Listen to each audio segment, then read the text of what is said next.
Gente, me fizeram essa pergunta aqui, ó. O que é ensino clássico cristão? Só que hoje eu não vou responder essa pergunta porque eu trouxe um especialista, Bruno Azeni. Como é que você tá? Bom. Tudo bem também? Ó, até minha filha tá aqui no estúdio, você viu, né? Ela participou. Essa perguntam muito sobre isso e eu gostaria que você respondesse. Qual é a diferença? O que é ensino clássico cristão e qual é a diferença dos moldes atuais que estão aí, né? A escola tradicional, vamos dizer assim, mais comum. Mas antes disso, conta um pouquinho sobre a sua conversão, que eu acho que tem tudo a ver, né? Conto sim, queria agradecer, um prazer estar aqui.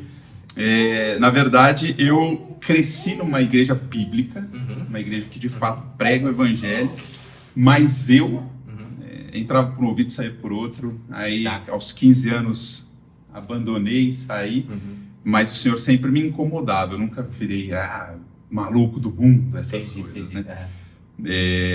Só que aí voltei para Londrina nessas idas e vindas, e no trabalho eu tinha um sócio que era crente, mas crente de religião, não de evangelho, ouvindo músicas o tempo inteiro. Aí um dia eu virei para ele e falei assim: eu já sei que é pela graça, já sei que é o Senhor, é a graça, mas e o que eu faço? Aí ele olhou para mim e falou assim: é a graça, não respondeu nada com nada. Aí eu falei assim: não, eu vou atrás. Aí, cometi o erro, entre aspas, de abrir a Bíblia para ler. Falei, eu vou ler, vou do começo ao fim aqui. E comecei a ler a Bíblia e aí o Senhor me transformou. Minha esposa ficou, falou: o que estava acontecendo? Ela ia, eu não sabia, mas ela ia me deixar. Ela falou: quem que é esse novo homem que está aqui do meu lado? Eu falei: é para sempre isso. Ela não acreditou.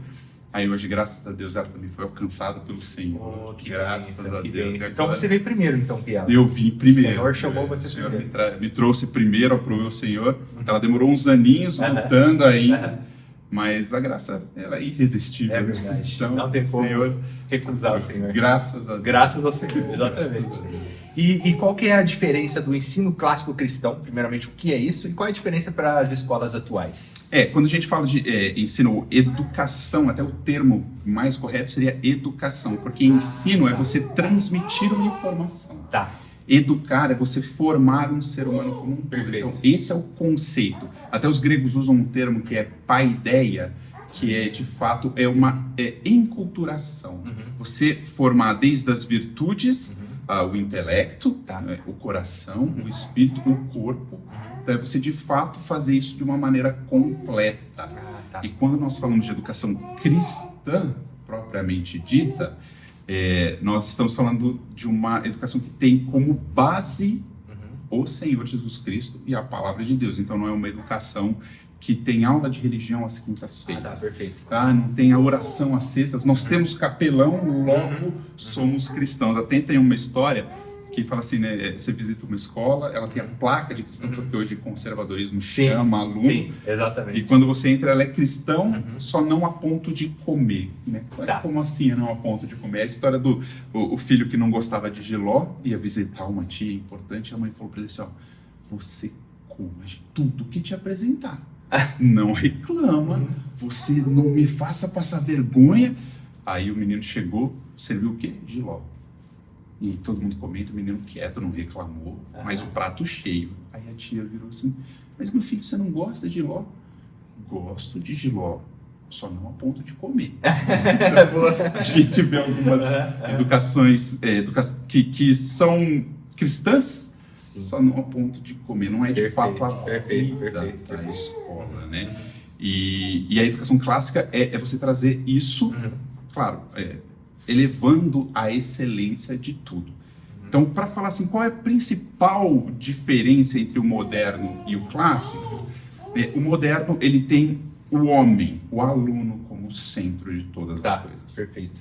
A clássica, ela tem Deus como centro de todas as coisas. Perfeito. Então, até uma pergunta que você está sempre respondendo quando você está aprendendo, quando você é aluno, para que eu vou usar isso? Né? Às vezes você escuta umas coisas e fala assim: Por que eu vou usar Bhaskara? Pra que eu vou usar Bhaskara? Não, quando você Eu usei for semana engenheiro. passada. Você usou? Não. Porque eu ia falar, me formei em engenharia, Tá. nunca usei Nunca Bhaskara. usou. O conceito tá É, lá, sim, nos sim, programas, perfeito. tá tudo bem. Perfeito. Mas eu nunca precisei usar, né? Então você olha e Perfeito. pensa, pra que eu vou usar isso? E quando a gente faz essa pergunta, em um certo sentido, a educação já falhou. A educação Aí, clássica é com tá criança, né? participando, é isso aí. Como a gente estava falando, né? O som da igreja é justamente Isso aí, isso, mas né? exatamente. As crianças, os idosos. E o todas som as da faixas escola etárias. é isso, só que Exatamente, elevado. ampliado, E esse ensino clássico cristão, como por exemplo a escola de vocês, como é que funciona na prática a diferença, assim? O que o pai pode esperar dela? Tem um currículo, na verdade, completamente diferente. Ele está dentro da BNCC, todas as aprovações, isso tudo ele se enquadra. Por quê? Porque a BNCC ela dá um básico, né? E como nós somos do Senhor, tudo que a gente faz é para Ele, a gente quer dar o nosso melhor. Então, existem... a definição mais simples de educação cristã clássica, e também é muito aquém do que são as 7 artes liberais e os grandes livros. Os grandes livros são livros que foram aprovados, testados e aprovados pelo tempo. Então, não é a apostila que você tem, que ano que vem você precisa fazer a revisão da apostila, e é o livro de biologia que está na 21ª edição, e esse ano que vem vai estar na 22ª. Então, são livros né, que foram aprovados pelo tempo. Tá. E as 7 artes liberais, que elas são divididas em 3, aliás, em 2, que tem as primeiras 3 inferiores, Trivium, que é a linguagem, a comunicação, e as 4 superiores, que é o Quadrivium, que seria o mundo, para resumir. Né? Então, na primeira você aprende a se comunicar, na segunda você aprende sobre o mundo. E é uma educação que está muito focada em aprender a ler e escrever. Então, é necessariamente uma alfabetização pelo método fônico, e a gramática é você ter a informação de todas as coisas. Então, você vai saber qual que é o nome da letra, e falando né, da mais tenra, você vai saber o nome da letra, o som da letra, a forma da letra. Você vai começar a aprender vocabulários, então tem muita memorização, não mera decoreba, mas memorização com propósito, então você vai aumentando o vocabulário das crianças, e aí você vai partir para a lógica, que é a segunda arte. Uma é a gramática, a segunda é a lógica, que é você pensar, né? Então a primeira é a estrutura da linguagem, a segunda é pensar a linguagem, e ter a capacidade de interpretar texto, porque hoje o Brasil é 82% de analfabetos funcionais. A galera sai da faculdade sem ler e escrever direito. Quando eu tinha uma empresa de engenharia, a gente contratou um estagiário do 4º ano de engenharia que não sabia fazer regra de 3. Nossa. Assim, E esse é o futuro que vai construir o prédio ali. exato. Né? E eles vão passando, porque a reter não traz nenhuma vantagem, mas não é questão de reter ou não, é questão de ser... Ele precisa aprender. Sim, sem dúvida. E, por fim, no Trivium, a retórica. Então, primeiro você tem toda a estrutura da língua, aí você pensa e interpreta, e aí você tem capacidade de persuadir. Só que não no sentido pejorativo da palavra. Se tudo, a base de tudo é Cristo e é a verdade, né, ele é a pedra angular onde nós construímos o fundamento, até a nossa retórica, a nossa lógica, a nossa gramática, ela é com base nas Escrituras. Então você vai persuadir da verdade, até porque nós cremos que existe uma verdade e ela tem um nome, Jesus Cristo. Né? E essas são as artes inferiores, e as artes superiores, que é o quadrívio, que é aritmética, música, geometria, aritmética, música, geometria e astronomia. Mas e ciências e geografia? Não, isso tudo está dentro, por exemplo, da linguagem, porque você vai aprender sobre essas coisas em textos, e você não consegue desconectar, porque a geografia, ela acontece por conta de uma história.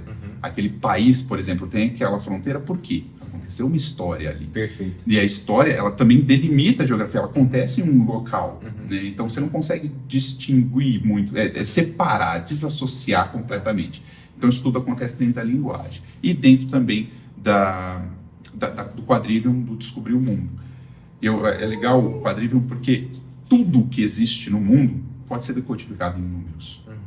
Tudo, essa cadeira que a gente está sentado é decodificado, as ondas de luz são decodificadas, tudo você tira um código, existe uma informação. E a aritmética é o número em si. A música é o número no tempo. Né? A geometria é o número no espaço, e a astronomia é o número no espaço e no tempo. Então, é basicamente falar, aprender todas as coisas, mas um currículo um pouco diferente, muito superior àquilo que é demandado. Começa com que idade, Fernando? A gente, na nossa escola, a gente recebe crianças a partir de 3 anos. Tá. Mas a pré-alfabetização não dá muito para fazer antes disso. Antes você consegue trabalhar alguns conceitos e a palavra. Perfeito. O papel de descobrir o dom, né, do seu filho e tal, cabe exclusivamente aos pais ou a escola tem algum papel nisso também? O que você quer dizer por dom? De repente uma facilidade que ele tem, um dom que o senhor colocou nele. O primeiro responsável por auxiliá-lo, às vezes a ele descobrir, né, qual que é o dom, a vocação ou o talento, né, que ele tem, são os pais. Tá. E se eles estiverem de fato fazendo a educação dos filhos, eles vão ser os primeiros a saber. Tá. Porém, a escola, ela precisa estar andando muito junto com a família. Ela é de fato uma extensão do lar. Inclusive, a gente, quando uma criança ela desrespeita o professor, a gente fala, qual foi o mandamento que você quebrou? E elas falam assim, desonrar o papai e a mamãe. Por quê? Porque os pais deram autoridade por aquele período, para o propósito específico, mas eles passaram a autoridade para os professores, então eles têm que estar muito próximos. Então, eles podem auxiliar, sim, e devem auxiliar, mas se os pais estiverem fazendo a educação corretamente, eles vão ser os primeiros a identificar. Até por isso que a gente manda tarefa. Criança com 3 anos de idade. Dentro do que elas podem, num período que elas conseguem, elas têm dentro da capacidade delas, concentração. Claro. Mas é para os pais sentarem do lado e fazer. E aí as crianças não vão fazer porque a tarefa é pintar o golfinho. Não quero pintar o golfinho, quero pintar o cachorro. Não, mas agora você tem que pintar o golfinho. Então eu vou pintar o golfinho de rosa, mas o golfinho é azul. Então aí o pai está fazendo a tarefa. Porque não é necessariamente pintar o golfinho, é tratar o coração. Porque a ideia, o conceito da educação em comum um todo. Então, de fato, o pai tem que estar muito próximo e aí ele conhece o filho, ele vai reconhecer os dons. A escola de vocês, que é a Logos, aqui em Londrina, né? Existem mais escolas nesse formato no Brasil, para todo mundo que está assistindo? Nossa, como eu gostaria de conhecer mais, de colocar meu filho também. Existe. Pode procurar, existe... está chegando, inclusive, uma associação que é a Associação de Escolas Cristãs. Ela é internacional, ela é americana. Aí, em agosto nós teremos a brasileira também, mas a gente já vê diversos locais que tem. Em Londrina, graças a Deus, a gente já tem 2. Mas tem em João Pessoa, na Paraíba, Floriano, São Paulo, São Bernardo, Brasília. Ou vocês mudem para Londrina para a escola Logos. Mas tem, você pode procurar por escola Educação Cristã Clássica que aparecerão. Eu sempre faço uma pergunta no final do vídeo, eu vou fazer para você também. Se você pudesse ter 5 minutos com Jesus encarnado agora, o que você perguntaria para ele? Por quê? Por quê? Eu sei que a gente fala, né, muito da depravação total e que a gente...